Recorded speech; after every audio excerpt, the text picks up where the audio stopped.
சுவையான ஹெல்த்தியான டேஸ்டான முருங்கைக்கீரை சாதம். இது எப்படி செய்கிறதுன்றதை பார்ப்போம்.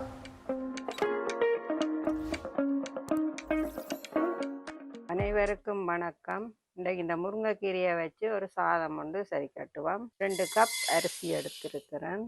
இதுக்கு 1/2 கப் துவரம்பருப்பு, 1/4 கப் சிறுபருப்பு, மஞ்சள் பருப்பு இவ்வளோத்தையும் 3 தரம் வடிவாக அலசி கழுவுவோம். அரிசி 3 தண்ணியில் வடிவாக கழுவி கொண்டாச்சு. அரிசி கப்பால் 8 கப் தண்ணி விடுறேன். இந்த சோறு கொஞ்சம் குழைவாத்தான் எங்களுக்கு வேணும். இப்போ கொஞ்சம் மஞ்சள் தூள் போடுறோம். அதோட கொஞ்சம் உப்பும் போடுறோம். இந்த அரிசிக்கு அளவான உப்பு.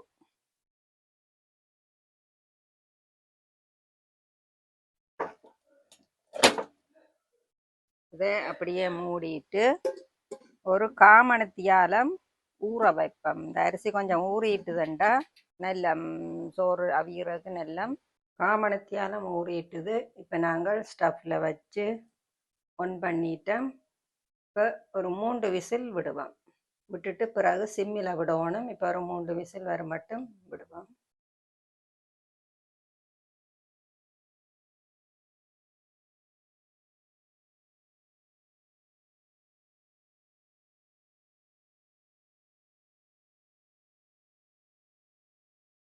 எட்டு நிமிஷம் இப்படியே சிம்மில் விடுவோம். 3 விசில் வந்துட்டுது. இனிமேல் 8 நிமிஷம் விட்டால் அப்படியே இருக்கும். ஆனால் விசில் சில வேளை வரும். 8 நிமிஷம் சரியாக விட்டீங்கன்னா 8 நிமிஷம் ஆச்சு. எனக்கு 2 விசில் வந்தது. இப்போ இதை நிப்பாட்டுவோம். இப்படியே அடங்கி ப்ரெஷர் குறையட்டுக்கும். நாங்கள் இப்போ தாளிதத்துக்குரிய வேலை பார்ப்போம். இதுக்கு 2 மேசக்கரண்டி எண்ணெய் விட்டுருக்கிறேன். கடுகு போடுவோம்.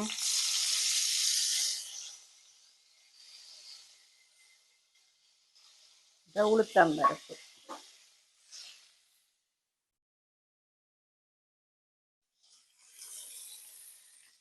செத்தல் மிளகாய் போடுறோம்.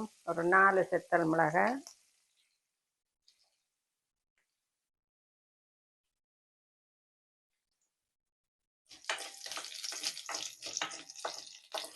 செத்தல் பொரிஞ்சிட்டுது.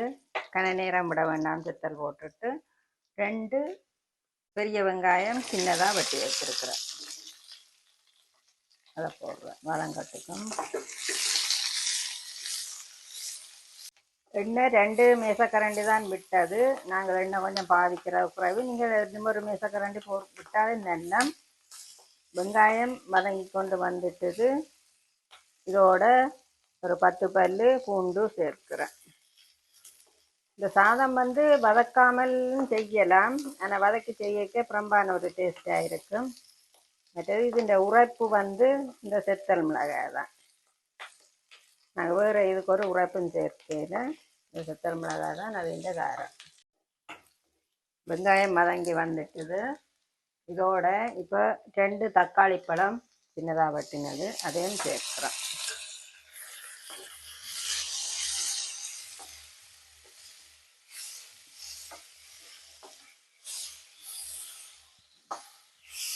இதுக்கு கீரை சேர்க்கிறபடியாக இந்த கருவேப்பமில மல்லி இலை அதுகள் ஒன்றும் சேர்க்கிறதில்லை. அதுகள் சேர்த்தா முருங்கை இலை கீரையின் வாசத்தை குறைச்சிடும். ஒன்றும் சேர்க்காமல் தான் இந்த தாளி தான் செய்கிறோம்.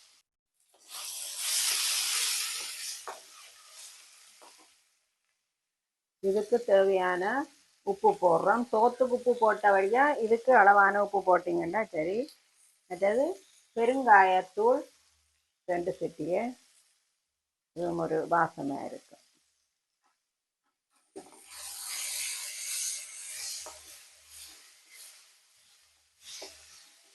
இதுக்கு இப்போ 1 கப் தண்ணி சேர்த்து இதை இப்போ அவிய விட போகிறோம் கொஞ்ச நேரம். முருங்கைக்கீரையும் இதோட சேர்த்து வதக்கிட்டு அவிய விடலாம். நான் அந்த இது செய்யலை, கடைசியாக போட்டு அவிய விட போகிறேன். நல்லா கொதிச்சிட்டுது. இப்போ இதுக்கு கீரையை சேர்க்க போகிறோம்.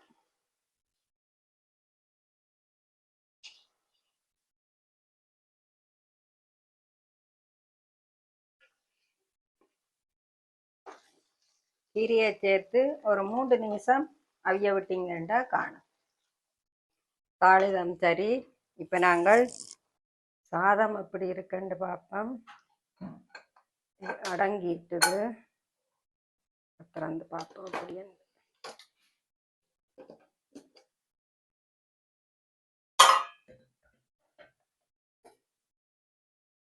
நல்லா அவிஞ்சு நல்ல மாதிரி வந்திருக்கு.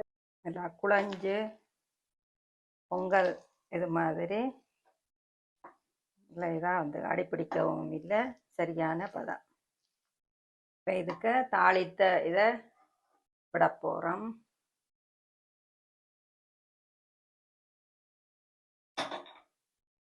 இதை இப்படியே சேர்த்து கிண்டி எடுக்கிறது. சுவையான முருங்கைக்கீரை சாதம்.